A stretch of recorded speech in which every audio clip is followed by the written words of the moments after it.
를 시행하게 될 때 내용을 보겠는데,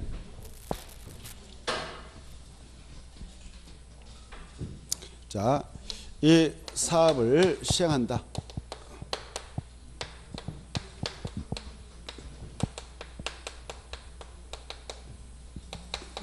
도시 군객 시설 사업인 이런 공원 설치 사업을 하게 될 때 가장 먼저 시행자가 누가 되는가 보겠습니다. 시행자가 등장해서 바로 실시계획을 작성해서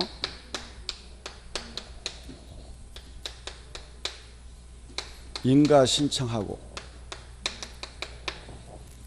인가 신청해서 인가 고시가 있게 되면 사업에 착수할 수 있습니다.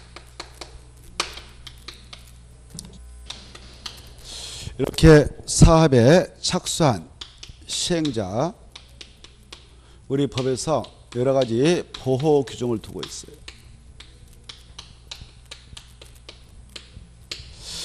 그리고 사업을 완료했다 그러면 준공 검사를 받습니다. 관할 시도사 대도시한테. 그리고 준검사 떨어지면 공사 완료 됐다고 공고합니다. 이렇게 사업이 마무리되는데, 자, 여기서요 시험 공부로서 이 시행자 파트를 좀 잘 이해할 필요가 있어요. 시험 공부로서 그 내용이 바로 45페이지 하단부 있죠. 그 박스, 이 도시 군계획 시설 사업 시행자는 크게 보면 행정청이 시행자가 등장하고, 그 다음에 행정청이 아닌 시행자가 등장할 수 있다. 이렇게 비행정청 약자로. 그래, 이 행정청이 시행자라고 하는 것은 바로 국장, 시도사, 시장수가 하게 될 때 행정청이 시행하는데, 일반적으로요 이 부지가 서울특별시에 있다 그러면 서울특별시장이 단독으로 사업을 해요. 각각 지자체에 있는 시설 사업이다 그러면 각각 지자체장이 합니다.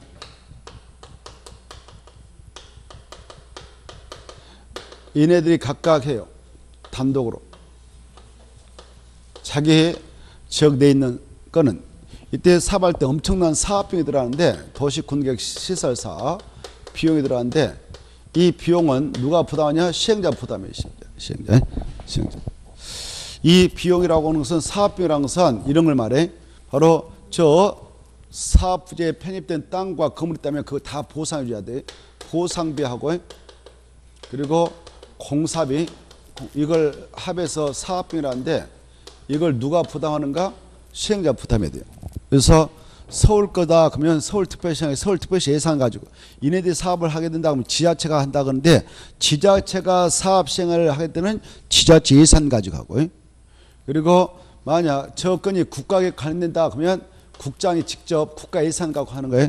국가계획과 관련될 때는 국장이 시행해야 된다 받으시고, 만약 저 건이 광역 도시계획과 관련됐다 그러면 누가 시행해야 될까요? 광역 도시계획과 관련된 사업이면, 광역 도시계획과 관련된 사업이면 누가 시행해야 된다? 거기 보면 나와 있잖아요. 도의사라고. 그걸 좀 보셔라. 나 보지 말고 책 좀 봐요. 책에 다 있으니까. 우리 말씀을 하면 체크를 해야 할 거 아니에요. 찾아가지고. 흔적을 남겨놔야 될 거 아니에요. 다 이유가 있으니까 물어본 거 아니에요. 다 시험에 나왔던 것이고. 광역 도시계획과 관련된 때는 누가 시행해야 된다? 도의사. 국가계획과 관련되면 누가 시행해야 된다? 국장. 꼭 받으셔야 해. 도의사. 그 다음에 이런 경우가 또 문제가 돼요. 시행자 문제에서 저 부지가 바로 두 개의 지자체에 걸쳤어. 특광, 특특, 시군에 걸쳤단 말이에요. 근데 저게 같은 도인 시군에 걸쳤다. 근데 저 땅이 뭐 시하고 뭐 군에 걸쳤다 그러면 그 시장, 군수가 협의해서 시행자를 정하면 돼요. 근데 협의가 이루어지지 않았다. 그럴 때가 문제가 돼. 협의가 이루어지지 않으면 같은 도이면 도의사가 시행할까 아니면 도의사가 시행자를 정할까? 도의사가 시행자를 지정한다. 이게 중에 그거 받으시고, 만약 둘 이상의 시도에 걸쳤을 때 협의가 이루어지려면 누가 시행자를 정해준가? 국토교통부장. 이거 꼭 받으세요. 그거 받으시고 그게 잘 나오니까. 자, 그 다음에 이네들을 행정청이 시행이라 합니다. 이 행정청이 시행자를 이제 정리해볼까? 국토교통부장관도 있고, 여기 봐봐. 특광, 특특, 도의사, 약속, 시도사라고 그래. 시도사도 있고 시장, 군수가 있다 이렇게. 그래 행정청의 시행자는 국장님도 있고 국토교통부 장관, 시도사도 있었고, 그 다음에 시장, 군수도 있었다. 근데 이네들이 아닌 자가 시행자가 되어질 수도 있는데요. 그 자들을 행정청이 아닌 시행자라고 그러죠. 행정청이 아닌 자가 시행자로 등록하려면 바로 행정청인 자한테, 원래 국장이 하게 되었다면 국장한테, 도의사가 하기로 되는 거는 도의사한테, 이 자들이 하기로 되는 것은 이 자들한테 따라서 나를 시행자로 지정 좀 해주세요라고 시행자 지정 신청서를 내면 그 시행자 지정을 받을 수가 있어요. 그러면 그 자들도 시행자의 자격이 주어져서 사업을 할 수 있는데, 이때 이 시행자 지정 신청을 하게 될 때 순수 민간인이 시행자 지정을 신청하려고 한다 그때는 저기에 사업 대상 토지가 있다, 저렇게 사업 대상 토지가 있다면 그 안에 있는 토지를 3로 나눠, 이렇게 나눠가지고 여기 봐봐요. 3분의 2상을 소유하고, 그 다음에 여기 10명이 있다면 10명 중 2분의 1인 5명의 동의서를 얻어야 돼요. 그래서 그걸 첨부해서 시행자 지정 신청서를 내야 시행자 지정을 받을 수 있다. 이게 중요해. 밑에 있죠? 제일 밑에 있는 것을 잘 읽어두셔야 돼요. 그래 순수 민간인이 시행자 지정을 받고자 할 때는 얼마의 동의서가 필요하냐? 면적 3분의 2상을 소유하고 토지 소유자 총수의 얼마의 동의를 받아야 된다? 2분의 1 이상의 동의를 받아야 시행자 지정 신청할 때 시행자 지정을 받을 수 있습니다. 그런데 이 자들이 시행자 지정 신청서를 내라고 한다. 국지공. 여기 봐봐. 국지공인자가 시행자 지정을 신청하려고 할 때는 이제 금방 말씀드렸던 그런 동의를 받을 필요 없다 이렇게 하셔. 이때 국이 뭘까? 국이 국가, 지는 지방자산체, 지방공사, 지방공단, 공원, 공사들, 항구, 토지, 주택공사 그거 다 써놨어요. 자, 그래서 이 국지공이 시행자 지정을 신청할 때는 토지 소유자의 동의 필요하다, 필요 없다? 없다 이렇게 정확히 이해하시고, 2번 시험에 나왔으니까 그 밑에 별표 2개 하나 있고 읽어주시고 넘어가시고, 그 다음에 이제 40페이지. 이 시행자 결정 났다. 시행자 결정 났다면 시행자들은 뭘 작성한다고? 실시계획 작성해. 실시계획 작성해서 나갑니다. 이때 실시계획은 이 사업장이 크다 그러면 1사업시행지역, 2사업시행지역 나눠서 분할할 수 있는데 분할된 지역별로 실시계획을 작성할 수 있다. 실시계획은 사업시행에 필요한 설계도서, 자금계획, 시행계획 이런 것들을 자세히 밝히나 처음부터 내야 된다. 가로 2번. 실시계획 인가권자는 국장, 시도사, 대도시장인데 이네들이 시행자면 지네들은 인가 안 받고 작성고시하고 들어갑니다. 이때 인가권자들 국장한테 시행자 지정받은 시행자는 국장한테 가서 인가받고, 나머지 시행자들은 사업장을 가라고 있는 시, 도사, 대도시한테 인가받으면 돼요. 이때 인가권자들은 기반서지 그에 필요한 용지 확보, 위해방지, 환경 오염방지, 경관, 적용 조치할 것을 조건으로 실시인가를 내줄 수 있다는 것. 조건부 실시인가 가능합니다. 기희, 환경적 조치할 것을 조건으로 실시인가를 내줄 수 있고, 이때 조건 이행을 보장하기 위해서 이행 보증도 예측할 수 있죠. 이때 이행 보증을 예측할 때 시행자가 국지공이면 이행 보증을 예측할 수 없다. 순수 민간인 시행자일 때만 예측할 수 있다. 가로 3번. 이 국장, 시도사, 대도시장은 실시인가를 내주고자 할 때 그 사실을 미리 공고하고 서류사변을 며칠 이상 열람시켜서 이 자들의 의견을 미리 듣느냐? 14일. 오른쪽 넘어오셔서 실시계획 고시가 떨어지면 사업에 들어갈 수 있는데요. 그 밑으로 내려가셔서 보면은 3번 중요해요. 큰 3번. 이 시행자를 보호하기 위한 규정으로서 바로 1번, 2번, 2번, 3번, 6번 잘 읽어두셔야 돼. 이거 시험에 나오니까. 먼저 1번 보면 사업 시행 준비를 위한 조사 측량을 위해 시행자들은 타인 토지 출입 등을 허용받는다. 타인 토지 출입할 수 있다 없다? 있다. 타인 토지에 출입을 할 수 있습니다. 그 출입할 수 있다. 그다 줄 거 봐요. 출입했다. 타인 토지 출입 그다 줄 것이고 74페이지 75페이지 참조. 74페이지 75페이지 참조. 이미 우리가 다 했어요. 한번 봐보세요. 했는가 안 했는가. 했을걸. 했죠. 했기 때문에 넘어와요. 그냥 집에 가서 복습할 때 다시 한번 봐요. 여러분들은. 그거. 그래 74페이지 75페이지 우리가 다 했고, 그래 이렇게 타인 토지 출입을 허용하고 있는 것도 시행일을 보호하기 규칙인데, 나무 토지에 일단 들어가서 일시 사용 장애물 변경 체감으로써 손실을 입금하였으면 손실보상을 행위자가 속한 행정청 시행자 해주잖아요. 이 보상 해줘야 된다. 이것은 시행자 보호 규정이 아니라 토지 소유자 등을 보호하기 위한 규정에 속한다. 차이가 있다. 그 다음에 2번 사업 시행자를 보호하기 위해서 사업 시행 대상자를 둘 이상으로 분할 시행할 수 있다 없다? 있다가 중요해. 없다면 드리겠어요. 그 다음에 3번 사업 시행자는 등기소 관계 행정기관장이 시장소 구청장한테 가서 사업에 필요한 관계서를 무료로 열람할 수 있고 무료로 복사할 수 있고 등초본 발급 청구 가능하다 불가능하다? 가능하다. 무료다. 다 공짜다. 무료. 그 다음에 4번 이 시행자는 그 관계서류를 공시 송달할 수 있습니다. 그 토지 소유자들한테 야 너네들 보상행위라 그래 이 수용 절차에 따른 보상행위라 이렇게 이런 서류를 보낼 때 직접 송달하는데 그 자의 주소고서 불명으로 바로 송달이 이루어지지 않았다. 그때는 법원에다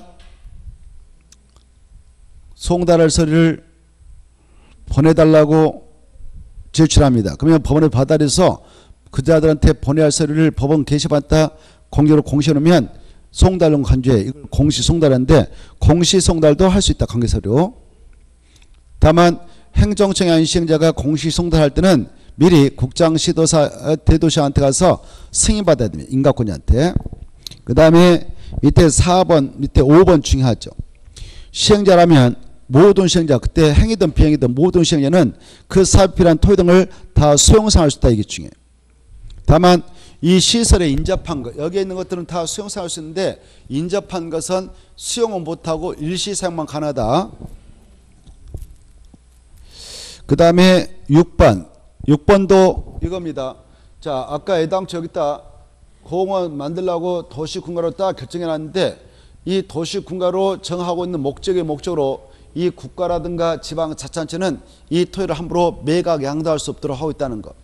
이걸 마음대로 국가지자체가 팔아버리면 시행자 들어와서 이걸 또 사들여야 되잖아요. 그래 번거롭죠. 그래서 우리 법에서는 시행일을 보호하기 위해서 도시군가로 정하고 있는 목적의 목적으로 국가지자체는 그 국공유를 매각하거나 처분할 수 없습니다. 만약 이 규정을 위반해서 처분하면 무효로 하겠다 해서 시행일을 보호해 주고 있다는 거. 취소가 아니라 무효다. 6번. 잤나요? 자, 여기까지가 시행자 보호규정입니다. 넘어가 보시고, 그 다음에 48페이지 수용에 대하여 더 확대해서 정리하시라고 정리해 놨는데, 자, 이거 수용 파트는 아주 중요해. 수용 파트. 그리고 이제 더 확대해서 정리해 보면 1번 수용을 하게 될 때 시행자라면 행정청이든 비행정이든 모두 다 수용할 수 있는 자격이 있다. 그리고 시설 사업에 필요한 것이라면 다 수용할 수 있는데 2번 그 시설에 인접한 것은 무엇은 안 되고 뭐만 하냐? 일시 사용만 가능하고 일시 수용은 절대 안 된다.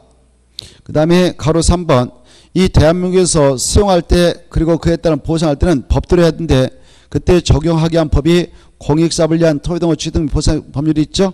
이걸 약자로 공치법 그러잖아요. 공치법이라는데 이 공치법을 갖다 적용하는 것이 준용 이렇게 해요. 준용. 가로 3번 중요합니다. 도시 군계획 시설 사업에 필요한 토지 등의 수용 및 사용에 관하여는 다음과 같은 이 법 국토개법에 특별한 규정이 있는 경우 그다 줄 거예요. 이 법에 특별한 규정이 있는 경우 그다 줄 것이고 줄 것다면 동그라미 1번 2번 묶어서 고려 하살표. 이 법에 특별한 규정이 동그라미 1번과 2번에 있습니다. 이 법에 특별한 규정이 있는 경우 그다 밑줄 긋죠? 밑줄 긋으면 밑에 한 말 써요. 뭐라고 쓰냐? 우선 적용. 우선 적용. 그 다음에 옆에 공치법을 준용한다. 그다 줄 것이고 나중에 보충 적용. 적용 순서를 정확히 하셔야 돼요. 무슨 법에 있는 내용을 먼저 적용한다? 이 법, 국토개법에 있는 특별한 규정. 이걸 우선 정하고 일반법인 공치법은 나중에 보충 적용한다. 그 말입니다. 다시 한번 이 도시군계획 시설 사업에 필요한 토지 등의 수용 및 사용에 관하여는 무슨 법을 먼저 적용하고 국토개법에 있는 이 규정을 먼저 적용하고 없으면 무슨 법을 갖다 적용한다? 공치법입니까? 도시개발법입니까? 공치법 꼭 아시고 하나하나 중요해요. 이 법에 어떠한 특별한 규정을 두고 있기에 그걸 적용하는가 우선 적용하는가 1번 중요하죠. 1번 보면 공치법을 준용할 때 이 법에 도시군계획 시설사업에 대한 실시계획을 고시한 경우에는 공치법에 따른 사업인정 및 고시가 있었던 건다. 이 공치법에 하면 공익사업 시행자들 공익사업에 필요한 토지 등의 강제 수용권을 취득하려 할 때 공치법에 따라 사업인정 및 고시가 있어야 되는데요. 그에 대한 특로서 여의 법에서는 무엇으로서 그걸 가름하느냐? 실시계획 고시. 이게 중요해. 뭔 말씀이 된다? 실시계획 고시. 자, 여기 봐보세요. 이 사업 시행자들이 아까 이 사업 시행자를 보았는데 여기 행정청이 시행자든 행정청이 시행자든 피행정청이 시행자든 시행자라면 바로 그 사업에 필요한 토지 등을 다 수용 사용할 수 있습니다. 이때 수용 사용하려면 수용권을 부여받아야 되는데 수용권을 부여받기 위해서는 이 사업 시행 절차상 이것을 받아가야 돼요.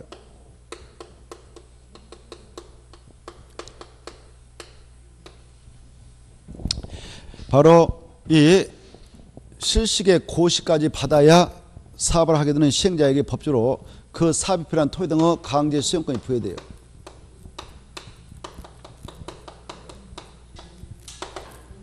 강제 수용권 부여됩니다.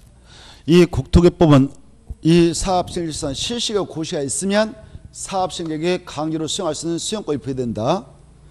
근데 공치법은요, 공익사업을 하는 시행자들 그 사업에 필요한 토지 등의 강제 수용권 이 법에 의하여 이걸 받으면 돼. 사업인정. 공익사업으로서 인정을 받고 고시가 있으면 그때 공익사업 시행자에게 수용권이 부여됩니다. 수용권이.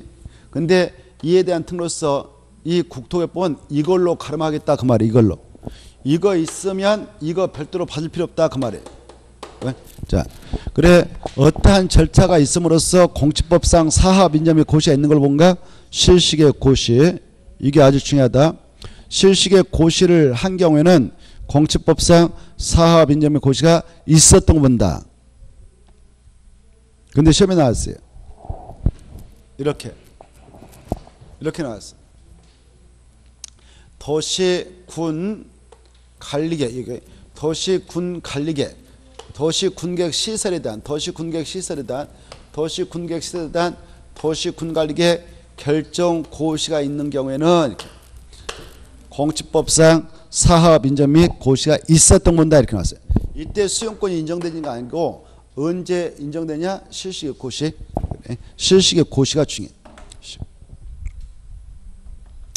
자, 그리고 실시계획 고시가 있음으로써 수용권이 부여되었지만 시행자에게 바로 정당한 보상금을 지급해야 시행자에게 수용당할 땅에 대한 소유권이 넘어오는데 이때 보상 금액을 처리할 때는 바로 수용당하는 자하고 시행자 간의 협의 보상합니다. 보상금에 대한 협의가 이루어지면 보상금을 지급하면 되죠. 지급하면 소유권이 넘어온 걸로 간주돼요. 시행자에게. 그래서 사업에 들어갈 수 있고요. 만약 협의 보상이 이루어지려면 재결 신청을 시행자가 토지에 수용했다 합니다. 토지 수용위원회에다가 재결 신청을 해서 재결을 받아서 처리하는데 이때 재결 신청 기간은 공치법은 사업 인정부터 1년 이내에 하도록 되어 있건만 그에 대한 특별한 기준으로서 여기서는 실시계획에서 정한 사업 시행 기간 이내만 하도록 하는 특례가 인정돼요. 그 기간이 뭐 1년 5개월이다 3년이다 됐다면 그 기간 내만 재결 신청을 해도 되는 특례가 인정됩니다. 이런 두 가지 특례를 취하고는 다 공치법을 적용해서 처리하면 되고요.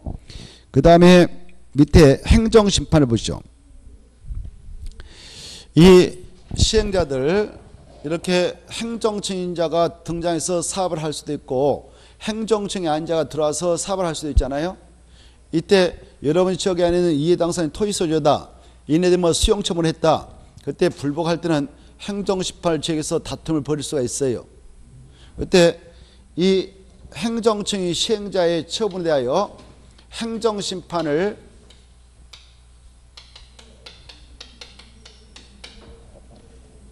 제기할 수 있을까요? 없을까요?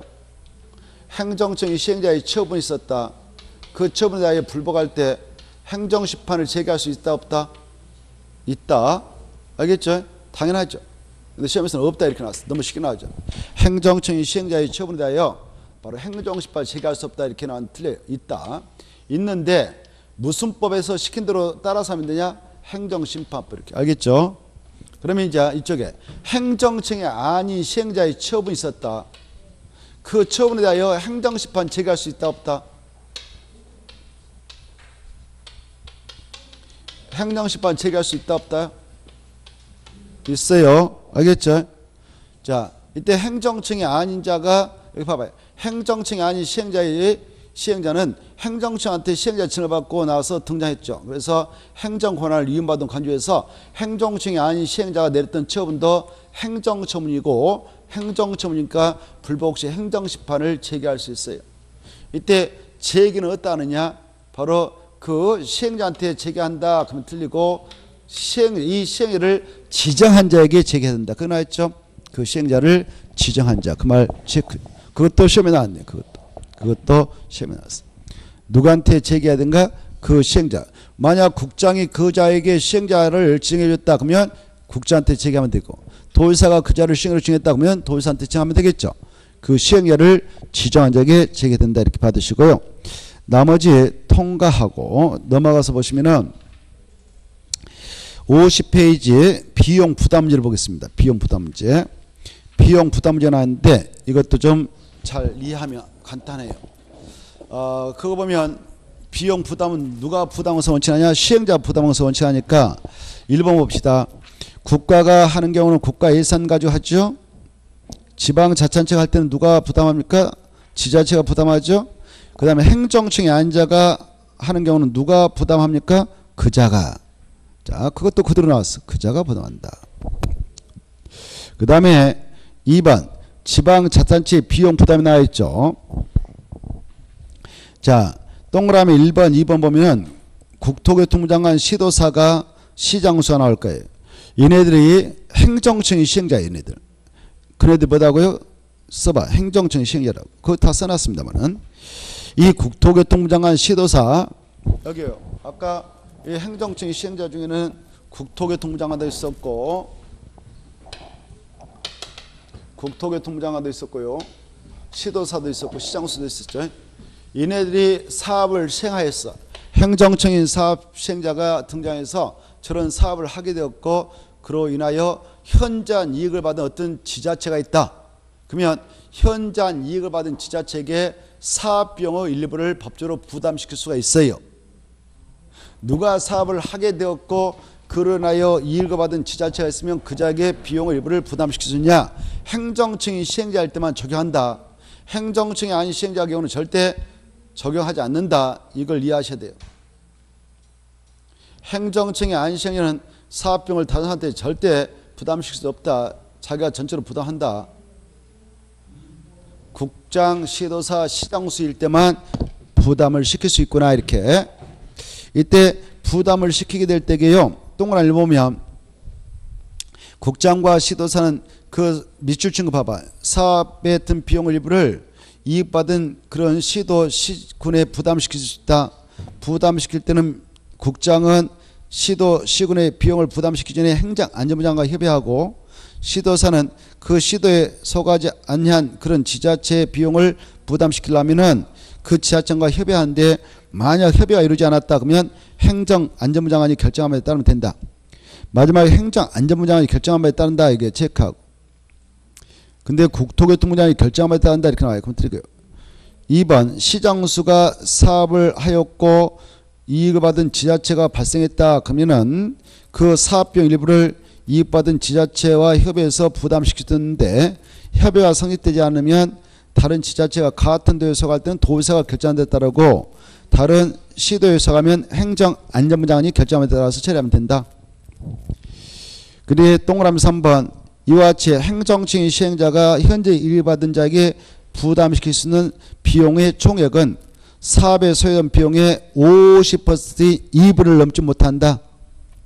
이때 사업에 드는 비용을 계산할 때는 공사비하고 보상비를 합해서 계산하지 조사 측량비 미칠 것이고 설계비 관리비는 포함하지 않는다. 그래 이 조사 측량비하고 설계비하고 현장 관리비 이것은 전적으로 시행자가 부담해야 되지 이것까지 그 절반 부담시킬 수 없습니다. 다른 지자체에게. 그리고 오른쪽 넘어오셔서 3번 봅시다. 이 국가 지자체가 사업 시행자에게 해줄 수 있는 보조 융자 한도. 이 사업할 때 어마어마한 사업비용이 들어갑니다. 그래서 국가가 지방자치단체가 그 예산을 가지고 사업비의 일부를 보조 융자에서 밀어줄 수가 있어요. 그때 동그라미 1번 보십시다. 행정청이 시행한다 그러면 사업에 소요된 비용의 얼마까지만 국가 예산으로 보조 융자할 수 있냐? 2분의 1까지. 절반까지. 근데 행정청의 안자가 시행하는 건은 절반이 아니라 3분의 1까지만 국가 지자체에서 보조 융자할 수 있구나. 다르죠? 행정청의 안자가 사업을 할 때 국가 지자체는 예산의 범위 내에서 얼마까지 보조 융자할 수 있는가? 3분의 1 수치 짝짓기. 그리고 행정청의 시행자가 사업을 할 때는 국가 예산 가지고 절반까지 보조 융자가 하나다. 2분의 1 차이점. 이때 보조 융자할 때는 조사 측량비, 설계비, 관리비는 보조 융자하지 않습니다. 보조 융자하는 돈은 순수 사업비용인 공사비 플러스 보상비를 가지고 그것을 2분의 1까지만 그것을 3분의 1까지만 보조 융자하지 조사 측량비, 관리비, 설계비는 시행자가 전적으로 준비해서 처리해야 됩니다. 보조 융자 못 받습니다. 그걸 이해해 두시기 바랍니다. 넘어가시고 쭉 넘어가셔서 55페이지 55페이지 보면 지구단위 계획구역과 지구단위 나와 있죠. 자, 이 지구단위 계획구역과 지구단위에서도 함재 나오는데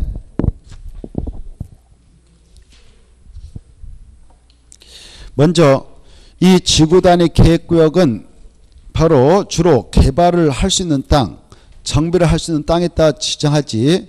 그래서 3년의 지구단위기를 만들어서 보다 구체적이고 상세하게 개발과 정비를 통해서 조성해 나가고자 할 때 지정을 할 수 있는 바 법적으로 지정할 수 있는 장소가 규정되어 있어요. 그런 장소에다가 지정을 할 수 있어요. 지정할 수 있는 장소였고 지정을 해야만 되는 의무적 지정 대상적도 있습니다. 지정이 되어질 때 누가 지정하느냐? 가로를 보면 바로 국장과 시도사, 시장수가 법적으로 지정을 할 수 있어요. 그러나 구청장은 지정할 수 없습니다. 어떤 지역에다 지정할 수 있냐? 다음의 그 지역의 전부 또는 일부에 대하여 지정할 수 있다 이렇게 돼 있죠. 지정할 수 있다 그 말은 임의적이다 그 말이에요. 할 수도 있고 안 할 수도 있단 말입니다. 그래서 밑에 있는 거 써놓고 하야한다 그럼 틀려 그래요. 자, 밑에 박스 안에 들어가서 보니까 국토요법상 지정되어 있는 용도주가 있다. 그러면 용도주가 9개가 있었죠. 경고, 방방, 버치게, 특보 있었죠. 이런 장소에다도 지정할 수 있다 없다? 있다. 있다. 그리고 개발하기 위해서 정한 도시발구역, 택지발지구, 그 다음 경제자유구역, 관광특구, 관광단지, 산업단지, 준산업단지 이런 데다도 대종사업지구 여기다도 지정할 수 있다 없다? 있다. 그리고 개발행위 허가 제한적 시범도시도 지정할 수 있다. 그리고 특히 개발 장구에서 해제된 지역 시가와 종에서 해제된 지역 해제했다 체크 네 번째. 그리고 공원에서 도시 자연공원에서 해제된 지역에다 정할 수, 해제가 돼야 개발의 여지이기 때문에 그때 정할 수 있는 것이다. 그리고 녹적도 개발이 가능한 주거, 상업, 건물 변경해야 된다. 변경된 지역에 따라 정할 수 있다. 여섯 번째, 세 개다. 두 개 하면 안 된다. 세 개 이상의 노선이 교차하는, 이것도 시험에 나왔어. 세 개가 아니라 두 개. 지정해야 한다. 이렇게 틀려요. 세 개 이상의 노선이 교차하는 대중교통 결제부터 몇 킬로미터 이내를 몇 킬로미터 이내에 있다? 1km. 근데 2km 이내에 있다 지정해야 한다. 이렇게 나왔어. 시험에 틀려요. 네, 수치 좀 봐. 세 개 1km. 그리고 나머지는 통과해도 돼요. 넘어가서 보시면은 바로 56페이지 가로 1번 도시역 내 세 가지 장소는 반드시 지정해야 돼요. 그걸 의무적 지정 대상이라는데요. 국장과 시도사 시장소는 다음에 해당 지역은 지구 단위급으로 지정해야 한다. 그때 줄까? 하여야 한다. 할 수 있다. 하여야 한다. 하여야 한다. 이걸 의무적이라 하죠. 의무적. 어떤 장소냐? 1번, 2번, 3번 암기해야 돼. 여기에 정비구역에서 정비사업이 끝난 후 택지발족에서 택지발 사업이 끝난 후 10년이 지난 지역은 바로 반드시 지정해서 관리를 해야 합니다. 이걸 약자로 정택 10년이라고 그래요. 그리고 시가와 전용세 해제, 공원에서 해제했는데 그 면적이 30만 제곱미터 이상이면 반드시 지정해서 계획적인 도시가 건설되도록 해야 합니다. 미만이면 임의적이에요. 이걸 약자로 시공 해제 30만이라고 했죠. 그 다음에 녹적에서 주거적, 상업적, 건설 변경되었는데 변경된 면적이 30만 제곱미터 이상이면 하나의 도시공간을 예쁘게 조성할 수 있는데 딱 맞다. 그래서 의무로 지정을 해야 합니다. 녹에서 주상공으로 변경된 집 중 30만 제곱미터 이상입니다. 미만이면 임의적이에요. 이걸 약조로 정택 10년, 시공에서 해제 30만 제곱미터 이상, 녹에서 주상공으로 변경된 중 30만 제곱미터 이상이다. 이건 암기해야 돼요. 그 다음에 이제 가로 3번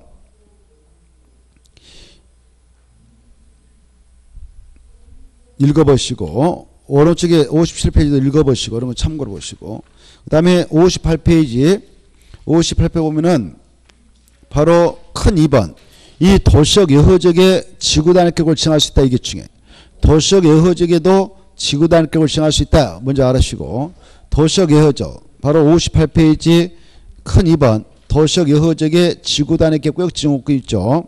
도시역 여허적에도 지구단위격을 정할 수 있다. 도시적 예허적을 지구단위급으로 정하려는 경우는 다음 어느 하나에 해당한다. 가로 1번 오른쪽 페이지 2번 가로 2번 가로 3번이 그거예요. 오른쪽 페이지.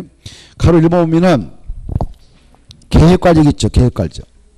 그래 도시적 예허적에 계획과적이 있다도 정할 수 있고 다만 계획과적이 있다 정할 때는 면적 다음 면적에 해당하는 지역 면적 요건을 요구하고 있어요. 면적 요건 그것도 떠나죠. 면적 요건. 그래서 30만 10만 3만 있어야 된다 그 말이에요. 오른쪽 넘어봐. 그 다음에 개발 징후가 있다면 오른쪽 페이지 개발 징후에 따도 지정할 수 있는데 개발 징후는 위치 요건을 요구하고 있어. 위치 요건을 다 체크. 위치 요건. 그 다음에 가로 3번 용도 지구를 폐지하고 그 지구에서 행위 제한을 지구 단위로 대체하는 지역도 지구 단위 기업이다라고 정할 수 있습니다.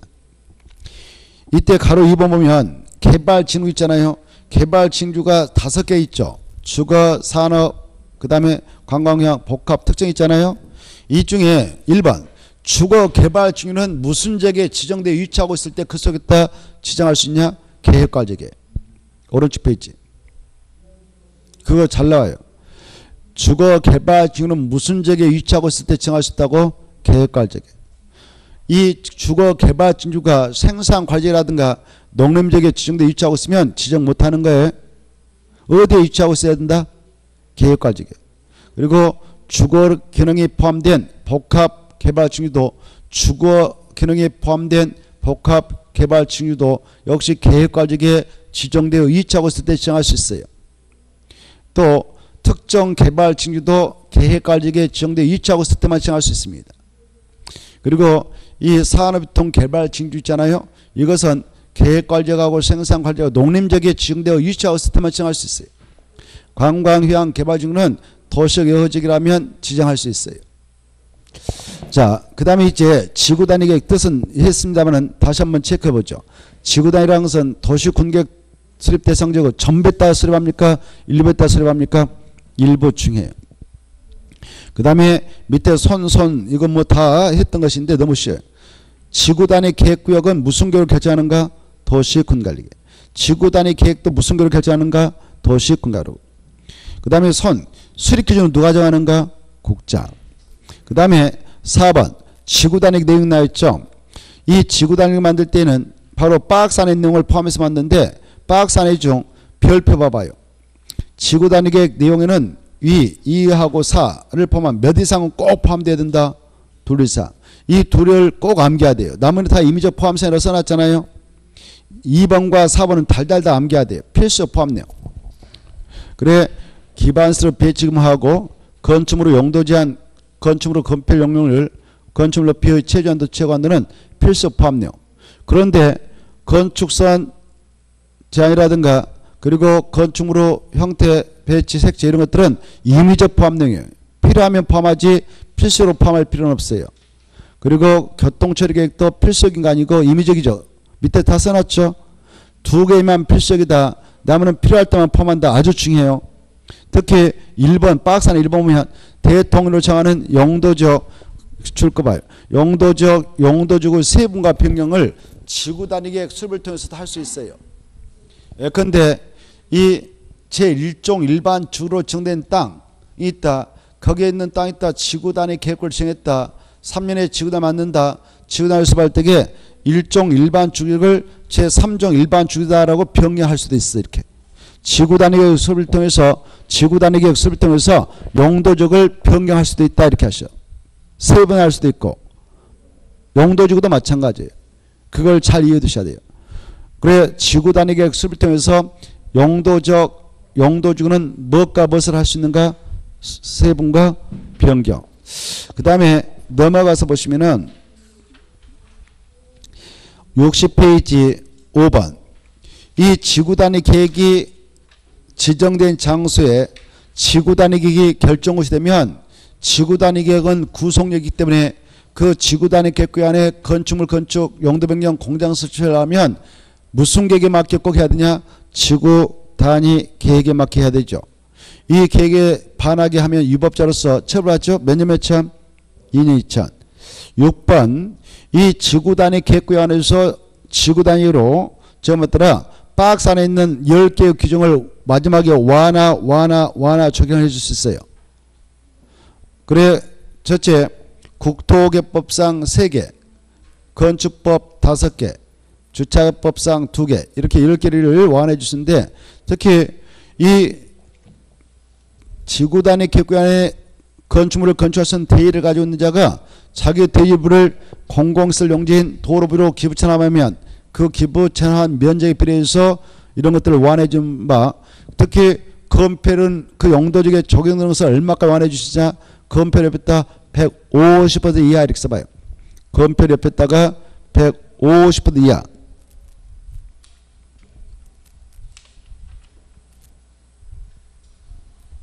용적은 얼마까지 완화해 주실까요? 200% 이하 이렇게 쓰나요? 얼마까지 완화해 준다고요? 모르겠으면 안 써도 돼. 그러면 쓰지 마요. 앞에 있어. 앞에 58페이지 보면 58페이지 봐요. 58페이지 보면 제일 밑에서 5째 줄 찾았나요? 이 건폐를 얼마까지 완화해 준다? 150. 용적 얼마까지요? 200%까지. 이게 시험에 잘 나오니까 알아셔야 되겠어요. 지구 단위 계획 안에서는 지구 단위로 정하더라. 건폐는 얼마까지 완화해 주시냐? 150. 용적 얼마까지 완화해 준다? 200. 이 수치를 가지고 여러 번 출제했으니까 그 수치를 여러분은 암기해야 돼요. 바깥에서 출제했어요. 그 다음에 60페이지 다시 가셔서 이 건축법상 완화해 주시는 규정은 5개 있다. 그 5가지를 보시되 밑에 써놨어. 건축법상 대지 분할 제한. 대지 분할 제한은 완화해 주는 규정에 들어간다 안 들어간다? 안 들어간다. 이게 2번 나왔습니다. 2번. 조그마한 글씨 보이죠? 박스 밑에. 그래 여러분이 지구 단위 교육관에서 건축물을 건축할 때 대지의 일부를 공공시설부로 제공했다 그러면 바로 건축상 5개 규정을 보면서만 완화해 줄 수 있어요. 바로 대지 안에 적용, 대지와 도로관계, 그 다음에 건축물 높이 제한, 일조동 확보한 건축물 높이 제한, 공공지. 이 5개만 완화해 주지 건축물이 있는 대지 분할 제한 이거 왕안에 준 규정에 들어간다 안 들어간다? 안 들어가. 이게 시험에 2번 나왔단 말이에요. 자, 그 다음에 이 또 주차장법상 부설 주차장 설치도 완화인데 밑에 써놨어. 박스 밑에. 이 지구 단위 계획구역 지목지기 차 없는 거리를 조성하자. 한옥마을을 보존하자. 차량 진입 구간으로 설정하기 위해서 정했다. 이런 경우에는 주차장 설치 기준을 몇 번까지 완화해 줄 수 있을까? 100. 이걸 가지고 2번 출제했네요. 100번까지 완화 적용한다. 그 말은 아예 그 건축물을 건축해야 될 대지에다 주차장을 확보하지 아니하도록 해줄 수가 있다 이겁니다. 100% 수치 암기하고 그 다음에 7번에 1번 2번 꼭 알으셔야 되죠. 이 지구 단위 계획 결정 후시부터 몇 년에 지구 단위를 결정 후시해야 되는가? 3년. 그렇지 않으면 3년이 되는 날 다음날에 그 구역 결정은 효력을 잃게 되죠. 그리고 주민이 입안 제한에서 지구 단위 계획 결정 후시하고 지구 단위 결정 후시해야 된다. 그러면 지구 단위 계획 결정 후시부터 지네들이 원했던 사업, 공사 몇 년에 착수하자면 이 지구 단위 계획 결정은 효력해야 되는가? 5년 이거 받으세요. 5년 다음날. 오른쪽 넘어오셔서 가로 3번. 제일 밑에 보면 이 지구 단위 계획으로 지정된 지역은 바로 개발행 허가를 제한할 수 있어요. 그때 개발행 허가를 몇 년 동안 못 받게 제한할 수 있냐? 최대 5년간. 최대 5년간 개발행 허가 못 받게 제한할 수 있죠. 최대 5년간 어떻게 해서 5년이냐? 1회 3년, 1회 2년 연장해서 합산 최장 5년이죠. 그래 5년간 개발행 허가를 제한할 수 있는 장소가 도도지기가 떠올라야 돼요. 그 내용은 또 우리가 저기 69페이지에서 공부를 합니다. 69페이지에서 또 공부를 할 예정이에요. 미리 알아두시라고 그때 써놓은 거예요. 자, 그래 지구 단위 계획구역으로 지정된 장소는 몇 년 동안 개발행 허가 못 받게 막아버릴 수 있냐? 5년이다 최대. 알겠죠? 자, 잠시 쉬었다가 또 이어서 보도록 하죠.